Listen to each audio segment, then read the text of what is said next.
दोस्तों, क्या आप जानते हैं कि अभी जो लोकसभा का चुनाव हुआ है भारत में 2024 में लोकसभा का चुनाव हुआ है, इसमें कितने सांसद करोड़पति चुने गए हैं।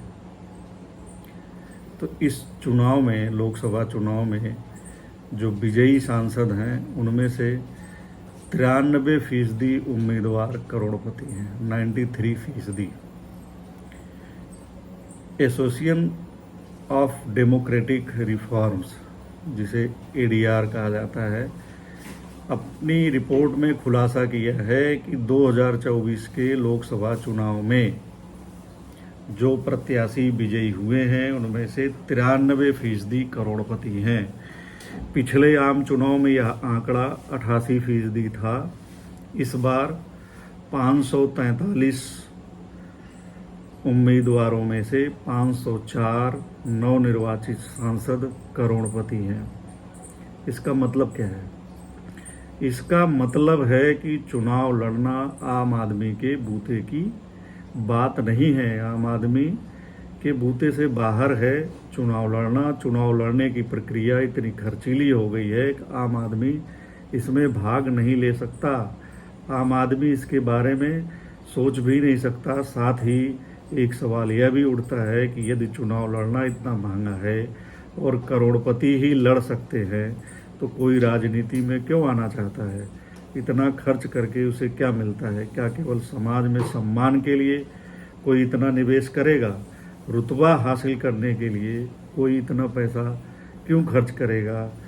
क्या निवेश में मुनाफा नहीं चाहता है? हर आदमी निवेश में मुनाफा चाहता है। तो जो चुनाव में, जो राजनीति में निवेश कर रहा है, तो क्या वह मुनाफा नहीं चाहता है या नहीं कमाता है? यदि यह कहा जाए कि राजनीति पैसे वालों के लिए होकर रह गई है तो गलत नहीं होगा। कम से कम ये आंकड़े तो यही बताते हैं। राजनीति भी इससे छूती नहीं रह गई है। तमाम नेताओं पर लगने वाले आरोप इसे सिद्ध भी करते हैं और कईयों को सजा भी मिली है। यानी कि इतना पैसा लगेगा जहां पर वहां बुराइयां तमाम तरह की आएंगी ही।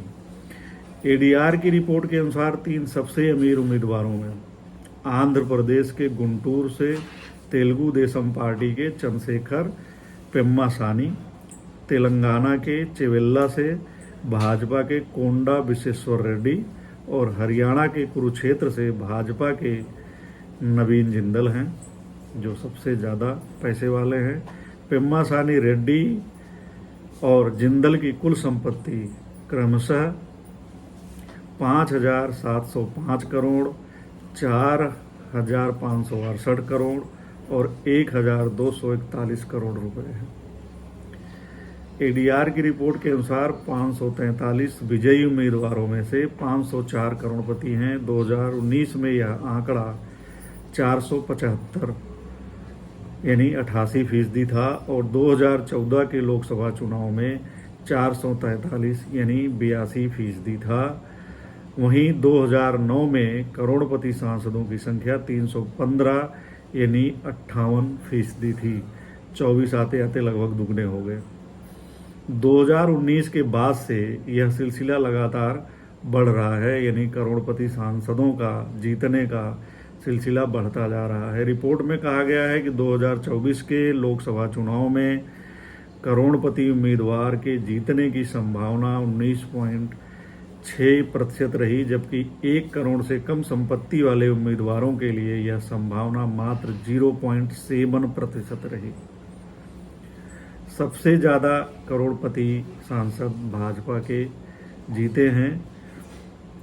इस रिपोर्ट के अनुसार भाजपा के 240 विजयी उम्मीदवारों में से 227 यानी कि 95% सांसद करोड़पति हैं और कांग्रेस के 99 यानी 99 में से 92 यानी 92 यानी 93%, 93% सांसद करोड़पति हैं। वहीं डीएमके के 22 में से 21 यानी 95%, तृणमूल कांग्रेस के 29 में से 27 यानी 93, प्रतिशत और सपा के 37 उम्मीदवारों में से 34 यानी 92% की संपत्ति 1 करोड़ रुपए से अधिक है।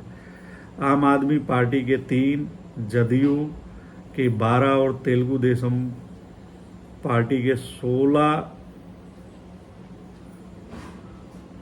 विजयी उम्मीदवार करोड़पति हैं। इनके सभी हैं, आम आदमी पार्टी के, जदयू के, तेलुगु देशम के, इनके 3, 12, 16 जो सांसद चुने गए हैं सभी करोड़पति हैं। 42% उम्मीदवारों के पास 10 करोड़ से अधिक की संपत्ति है।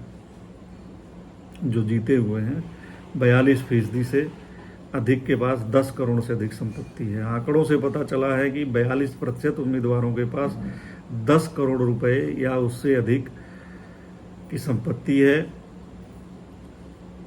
19% उम्मीदवारों की संपत्ति 5 से 10 करोड़ के बीच, जबकि 32% उम्मीदवारों की संपत्ति 1 से 5 करोड़ के बीच है। केवल 1% विजयी उम्मीदवारों के पास 20 लाख रुपए से कम की संपत्ति है। 1% हैं जिनके संपत्ति लाख में है। तेलुगु देशम पार्टी के विजेता उम्मीदवारों की औसत संपत्ति सबसे अधिक है।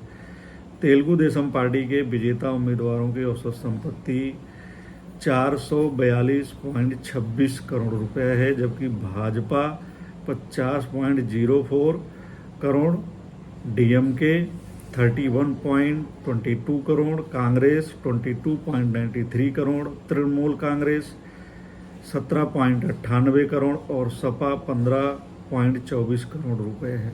इस तरह इन सांसदों की संपत्ति है। पश्चिम बंगाल में पुरुलिया से भाजपा के ज्योतिर्मय सिंह महतो ने मात्र 5 लाख रुपए संपत्ति घोषित की है, यानी कि इनके पास जो है सबसे कम संपत्ति है। पश्चिम बंगाल के आरामबाग से तृणमूल कांग्रेस की मिताली बाग के पास 7 लाख रुपए की संपत्ति है। उत्तर प्रदेश के मछली शहर से, जो कि जौनपुर में पड़ता है, सपा की प्रिया सरोज की संपत्ति महज 11 लाख रुपए है।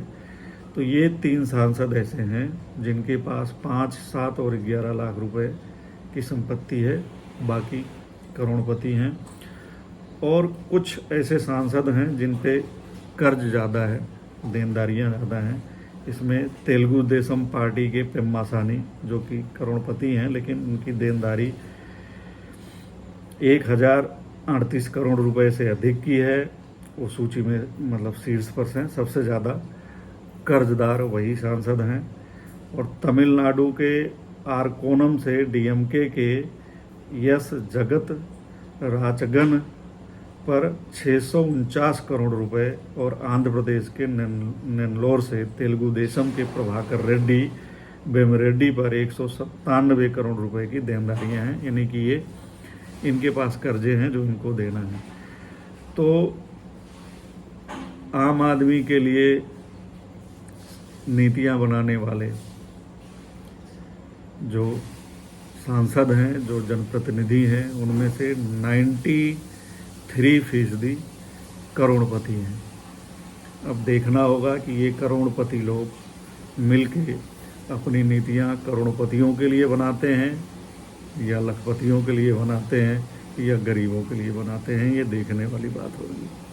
नमस्कार।